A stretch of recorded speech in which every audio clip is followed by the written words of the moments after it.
मेरठ में महिला मरीज कविता की मौत के बाद तीमारदार ने पहले इंटर्न को थप्पड़ मारा और फिर जूनियर डॉक्टर की पिटाई कर उसका सिर फोड़ दिया। इससे मेरठ मेडिकल कॉलेज में हंगामा बरपा है। 250 रेजिडेंट डॉक्टर्स ने मेडिकल कॉलेज के प्रिंसिपल प्रोफेसर आर.सी. गुप्ता को इस्तीफा दे दिया और इमरजेंसी सेवाएं ठप कर दी हैं और इसकी वजह से मरीज और तीमारदार मारे मारे फिर रहे हैं। डॉक्टर्स बेहद गुस्से में हैं और मेडिकल कॉलेज में ही धरना देकर बैठ गए। डॉक्टर्स ने चेतावनी दे डाली है कि उनकी सुरक्षा को दरकिनार किया जा रहा है और ये घटना भी उसी का नतीजा है। दरअसल जिला अस्पताल से महिला कविता गंभीर हालत में मेरठ के मेडिकल के लिए रेफर की गई थी, तो उनके साथ इंटर्न भी भेजा गया। अस्पताल पहुंचते ही महिला कविता की मौत हो गई। इससे गुस्साए तीमारदार ने इंटर्न को चाटा मार दिया। ये तीमारदार उस मृतक महिला का बेटा ही है। मेडिकल में मौजूद जूनियर डॉक्टर मनीष ने इसका विरोध किया तो आरोप है उससे भी मारपीट की गई और फिर ऑक्सीजन सिलेंडर खोलने वाली रिंच से जूनियर डॉक्टर मनीष का तीमारदार ने सर फोड़ दिया और वो लहूलुहान हो गए। मारपीट करने के बाद तीमारदार भाग निकला, लेकिन डॉक्टर्स और स्टाफ ने तीमारदार के साथ आए शख्स को पकड़ लिया और उसकी पिटाई कर पुलिस को सौंप दिया। फिलहाल पुलिस आरोपी की तलाश में जुटी है। वहीं मेडिकल कॉलेज के प्रिंसिपल डॉक्टर आर.सी. गुप्ता का कहना है कि रेजिडेंट डॉक्टर्स को हम समझा लेंगे क्योंकि मारपीट हुई जो गलत है और इसलिए वो गुस्से में भी है। पहले ही गर्मी स्ट्राइक कर चुके हैं। उसके बाद हमारा सिर्फ खाली उसमें भी आपने देखा होगा एक बेसिक डिमांड थी कि सेफ्टी और सिक्योरिटी, इसी के लिए क्या कहते हैं हम स्ट्राइक कर रहे थे। उसके बाद भी जब कल इंसिडेंट हुआ इससे ये पता चलता है कि डॉक्टर्स की सेफ्टी और सिक्योरिटी के बारे में कोई नहीं सोच रहा है। सुप्रीम कोर्ट से ऑर्डर आने के बाद भी कोई CCTV कैमरा उसकी रिकॉर्डिंग नहीं है, कोई सिक्योरिटी गार्ड नहीं, पुलिस ऑफिसर आज पॉइंट हुए कल नहीं थे। तो बेसिकली ये था कि जब ये घटना हुई उस घटना स्थल पर डॉक्टर के अलावा कोई नहीं था उन्हें बचाने के लिए। जितने पेशेंट्स उनके अटेंडेंट सब चीज़ें देख रहे थे, सब लोग खड़े हुए थे वहाँ पे, लेकिन किसी ने बीच में कोई ना आया ना कुछ किया। उसने वो जो मृतका का जो लड़का था उन्होंने रेंच से रॉड लोहे की रॉड कह सकते हैं और ऑक्सीजन खोलने का सिलेंडर नहीं होता है रेंच, उससे उसने 5-6 बार उनके सर पे वो मारा जिसके वजह से उन्हें गंभीर चोट आई।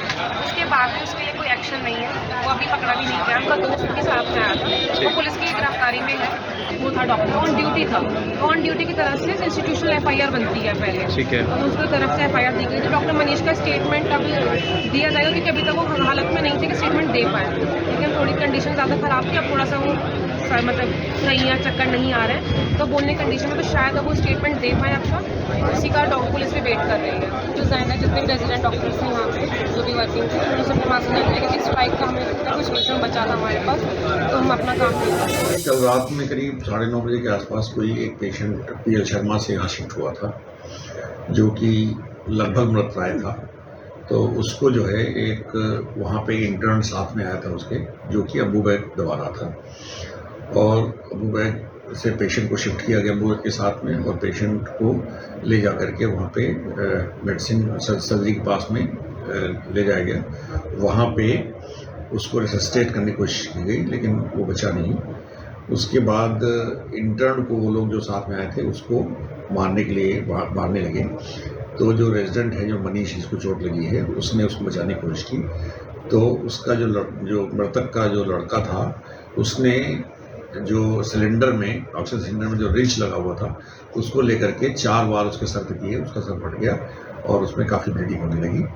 उसके बाद से वो पेशेंट तो खैर उसको बचा नहीं पाए थे क्योंकि पहले काफ़ी सीरियस था और जो कि जैसा पता चला कि वो लगभग मृतप्राय वहाँ भी था। तो उसके बाद फिर जो है वो लड़कों ने वहाँ पे बहुत हंगामा किया। फिर उसके बाद पेशेंट उसका ट्रीटमेंट किया। फिर जो लड़का था जिसने मारा था वो कहीं भाग गया। उसके साथ में कोई एक लड़का था, उसको पुलिस ने अपने कब्जे में ले लिया और रात में FIR लिखी गई। हमने इंस्टीट्यूशनल FIR करवाया। पुलिस का ये कहना है कि हम जो है दूसरे को बहुत जल्दी गिरफ्तार करेंगे। FIR लिख लिया है, अभी तक उसका पता नहीं चला कहाँ पे है वो। साथ में इसमें ये किया गया है कि जो पुलिस है उसने इमरजेंसी के लिए एक शेड्यूल बना करके हमको दिया है जिसमें कि एक SI और एक कांस्टेबल वहीं पे हमारे जो इमरजेंसी का जो चैनल है वहीं पे रहेंगे और साथ में वो इंश्योर करेंगे कि वहाँ पे हर मरीज साथ एक तीमारदार ही अंदर जा पाए।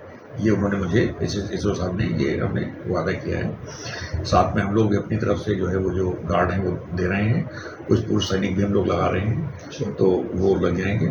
अभी रेजिडेंट थोड़ा सा नाराज़ हैं क्योंकि उनके किसी एक साथी को लगा है, चोट लगी है।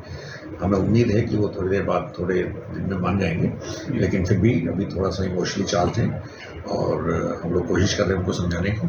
although उन्होंने जोश में आकर के एक सामूहिक इस्तीफा दिया है, वो मेरे पास ही रखा हुआ है, वो मैंने उस पर कोई ऐसा ज्ञान नहीं लिया है। although उन्होंने 275 लिखे हैं, लेकिन जो मेरे पास नाम आए हैं वो तो 125-30 के आसपास हैं। तो लेकिन ठीक है, ये इस तरह का ये सामाजिक एक समस्या है। इस सामाजिक समस्या में वो हम सब लोग मिलकर, समाज के लोग मिलकर के, हमारे जो है मीडिया बंधु और समाज और सभी लोग मिल करके इसको हैंडल करेंगे।